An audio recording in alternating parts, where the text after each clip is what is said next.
Hey guys, welcome back for another lesson. So far we've covered a lot of the basics. We've covered rebound or legato strokes. We've covered downstrokes. We've gotten into rolls. And we've talked about, in the course of rolls, we've talked about finger diddles versus fulcrum diddles and the difference between those two techniques. And we've talked about flams. So if you haven't watched any of those, or if you've missed any of those, I would highly encourage you to go check out those other virtual lessons as well. But today's topic is going to be the important skill of diddle sequencing. Now this is basically, in this case, we're going to primarily do this exercise using a fulcrum diddle approach, but it can also be done using a finger diddle approach. And essentially what we're doing is we're creating a grid of 16th notes. Now this is the 32nd note interpretation version of diddle sequencing. And I've got this particular exercise that I'm going to cover up. I'll put that up on screen for you so you can take a look at that. But essentially, it is a stream of 16th notes, and we are going to apply diddles in various configurations. And the thing that we are really going to want to try to think about is that we are generating rhythm first and foremost. So a lot of times when we get into diddles, and putting one diddle here or a diddle there and separating the diddles with taps, which is what we're doing in this exercise, there's a tendency to kind of focus on the sticking. You know, and that we're doing a double, we're doing a single, and then a double here, and then another double, and then another single. And if we think of it that way, we're likely to get an inaccurate interpretation as we get a little overly focused on sticking rather than rhythm. So this is the point that I want to make, is to make sure that we're focusing on the rhythm as our top priority. Because when we play, let's say we put a diddle on the beginning of each 16th note beat grouping on the downbeat, right? We want to make sure we're getting a clean 32nd note. We want it to sound like this. Right? Now that is a 32nd note interpretation. Now there are other ways that we could play this. We could play this with a more rounded, triplety style interpretation, which sound kind of like this. Right? Six-stroke rolls is a pretty common example. If we play them in the sort of the modern sense, where we use a 32nd note interpretation for a six-stroke roll, which is of course a tap followed by two diddle strokes, followed by another tap, and then a release. So it sounds like this. All right, now that's a classic 32nd note interpretation. Now we can play this rounded. This is sort of a more, sort of an old school interpretation. You used to call these old school sixes, right? And it sounds like this. Or without the accent. So it's basically a sextuplet, right? With a different sticking. So that's how I played them in high school. They sounded kind of like that. You know, everything was a pas-de-deux back then. Right? And things are a little less like that now. They're more of a 32nd note type interpretation, although not always. And it is very good to be able to do both. But for the purposes of this exercise, we're going to focus on that 32nd note interpretation. The first pattern looks like this. I'll do the first two measures, right? And you should always be in the practice of using a metronome. I'll leave the metronome off for now. But I'll do a final playthrough of this exercise, and we'll use the metronome for that, and you're welcome to play along. And again, if you want to get the hard copy of this, or the PDF and print for yourself, you can find that on drummingwithdray.com, and it's up there for you to download. So the first two measures would sound like this.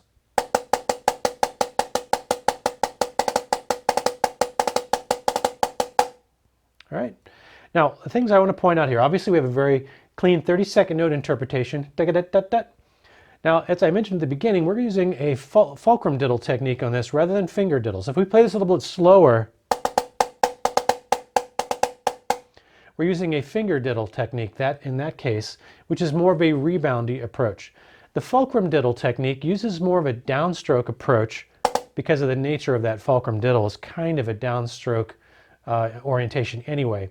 And what happens is the faster we go, the more this really kind of has to be a fulcrum diddle approach, and as a consequence it will tend to need to be a downstroke approach that sort of supports that to keep us from straining the tempo and keeping in time. So we want to make sure we're able to keep this in time, which is why we need to play this with the metronome, because the more diddles we add, the more there's going to be a tendency to tighten up in the fulcrum and get tight in the hands, and that will affect quality of sound.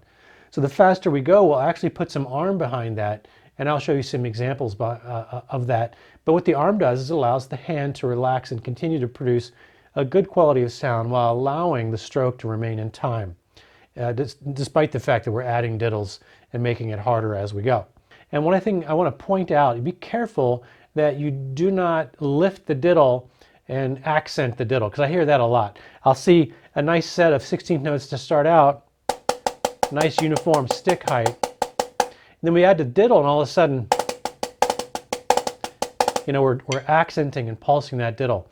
For the purposes of this exercise, you want to create uniform stick height, uniform weight and sound. That 30-second note diddle needs to sound like two evenly weighted taps, just the same as the single taps around it.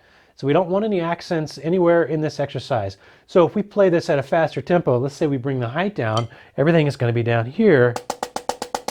We still don't want any accents on any of the diddles. So we're going to practice getting a nice even flow of rhythm.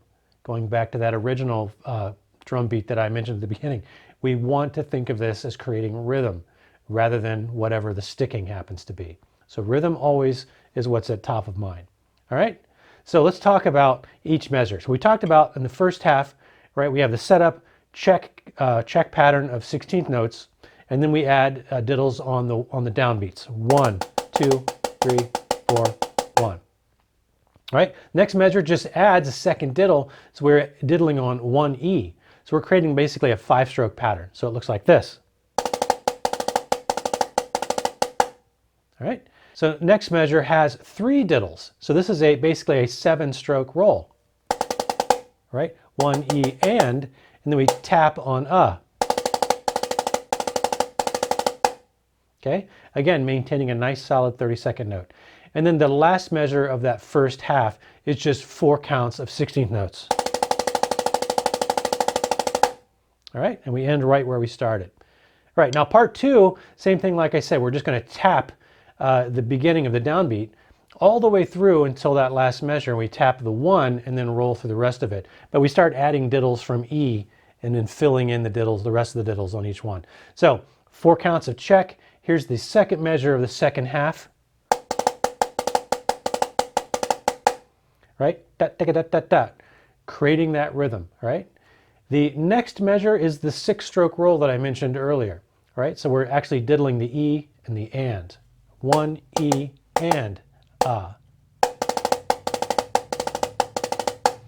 Right? Make sure we're not slurring the flow of the 16th notes. That's a very common problem here. It kind of sounds like this. Right?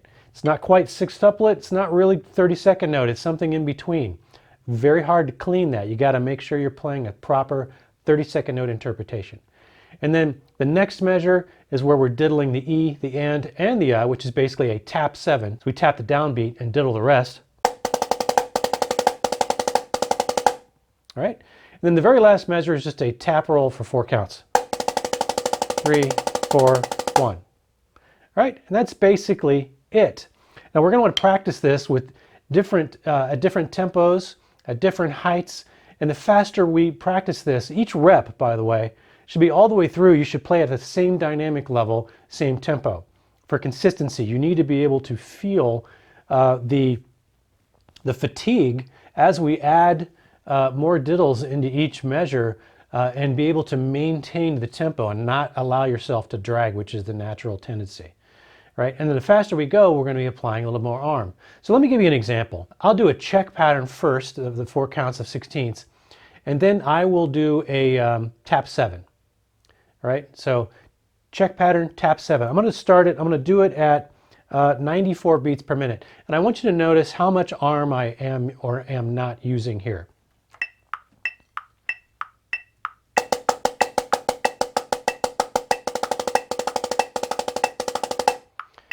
Right? Now that had a little bit of arm on that. It wasn't a lot of arm, it was just a little bit of arm, right? It also wasn't wrist centric where I was really focusing on not moving the wrist. Very old school. Not many people play that way anymore. This is what wrist-centric looks like.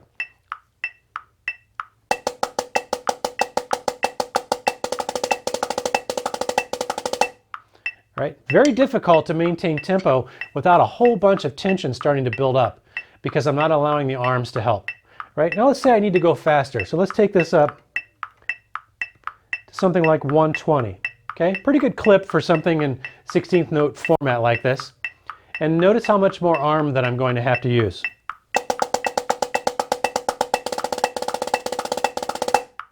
Right? So the ratio of arm to wrist has really changed. I'm adding a lot more arm than I was before. So it's almost 50-50. Let me say that again.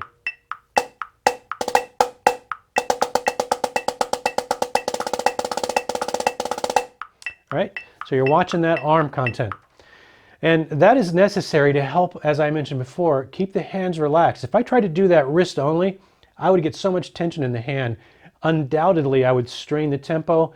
And if I were able to even maintain tempo at that particular mark at 120, if I didn't slip on tempo, guarantee you my hands would be so tight that my sound quality would suffer. And that's why we put some arm behind that, right? And the faster we go, the more the arm owns a lot of the driver of the stroke to keep the hands in time and relaxed. All right, so that's all I've got as far as the explanation. Let's do a playthrough all the way through of the exercise. I'm going to count out 4 in between the first half and the second half, just like is written in the music, right? And I'll go ahead and put the measure, screenshots below so you can kind of follow along if you want. But feel free to print that PDF off from the website if you want. So let me dial this back down to a more normal, say 94 or so. And we will start from the top. Here we go. 1, 2, ready, and.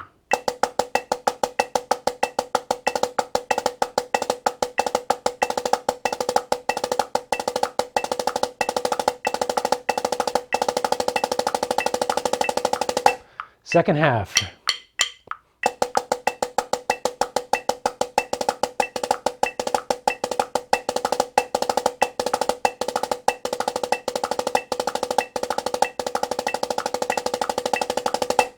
And we end right where we started. All right, does that make sense? Hopefully so. This is a really valuable skill. We need to be able to feel those diddles coming in at different counts and be able to manage them in terms of energy and weight and time so that we're producing rhythm in a reliably consistent way. And gives us a nice little cross-training in diddle control. Now there's a triplet version of this that'll be coming soon. I'll probably do that the next lesson, and we'll talk about how that works. Basically the same thing, but we're feeling it in triplet, which does give it a different feel for sure. So hopefully you got something out of this lesson.